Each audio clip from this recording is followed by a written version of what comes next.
자기야, 우리도 이런 집으로 이사 가자. 원해? 대출 받으면 되지.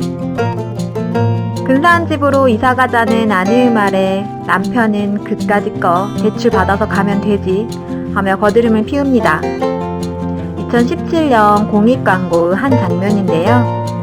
무리한 대출은 안 된다. 돌다리도 두들겨보듯 금융습관도 꼼꼼하고 안전한지 두드려보자는 메시지를 줍니다. TV 광고 속에 온통 대출 받으라는 메시지만 보던 차에 이 공익광고를 보면서 엄지척을 했던 기억이 있습니다.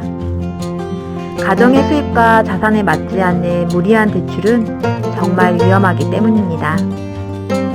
그런데 살다 보면 대출이 필요할 때가 있습니다. 특히 부모님 도움 없이 내 집 마련을 하는 신혼부부들이 그러한데요. 대출을 받을 때는 대출 금리, 대출 한도 등 꼼꼼하게 따져서 나에게 가장 유리한 조건으로 받아야겠죠. 그래서 오늘은 생애 처음으로 내 집 마련을 하는 신혼부부들이 선택할 수 있는 저렴한 대출 상품을 소개하려고 합니다.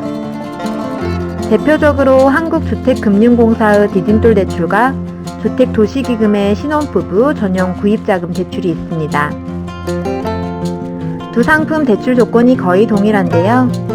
먼저 2019년 7월 현재 대출 조건을 살펴보면 대출 대상자는 부부 합산 연소득이 7천만 원을 넘지 않는 무주택 세대주이면서 생애 최초 구입자여야 합니다.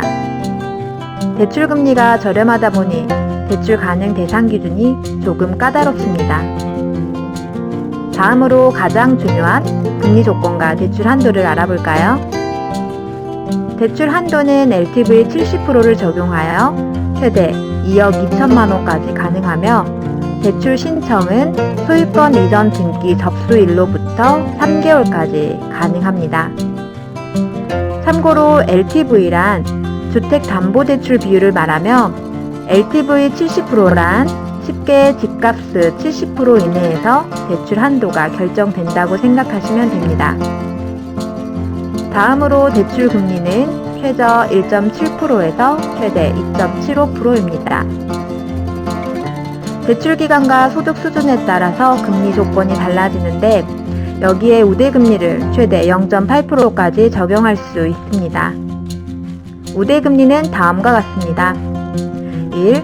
본인 또는 배우자 명의의 청약저축 가입 중인 경우 0.1에서 0.2%포인트 금리 우대. 2. 다자녀 가구 0.5%포인트, 2자녀 가구 0.3%포인트, 1자녀 가구 0.2%포인트 금리 우대. 3. 국토교통부 전자계약 시스템을 활용하여 매매계약을 체결한 경우 0.1%포인트 금리 우대. 위 세 가지 우대금리는 중복 적용 가능하니 잘 활용하면 1%대 금리로 대출 이용이 가능합니다. 단, 우대금리 적용 후 금리가 연 1.2% 이하인 경우 연 1.2%가 적용됩니다. 위와 같은 기본적인 조건 외에 대출 전 꼭 기억할 기준 두 가지가 있는데요. 첫 번째, 신혼부부 기준입니다. 여기서 신혼부부란 혼인신고일로부터 5년 이내 또는 3개월 이내 결혼 예정자가 해당됩니다. 두 번째, 2018년 9월 14일 이후부터는 분양권 또는 입주권을 취득한 사실이 있었다면 분양권을 이미 처분하였다 해도 집을 구입한 것으로 보아 대출이 불가능합니다. 여기까지는 한국주택금융공사의 디딤돌 대출과 주택도시기금의 신혼부부 전용 구입자금 대출의 그 조건이 동일한데요. 다른 점이 있다면 대출 취급 은행입니다. 디딤돌 대출 취급 은행이 신혼부부 전용 구입자금 대출 취급 은행보다 다양하니 선택하시는 데 참고하여 가장 최적의 대출을 이용하시면 되겠습니다. 다음 편에서는 청년들을 위한 저금리 대출 상품을 소개하겠습니다. 다음 편에서 봐요.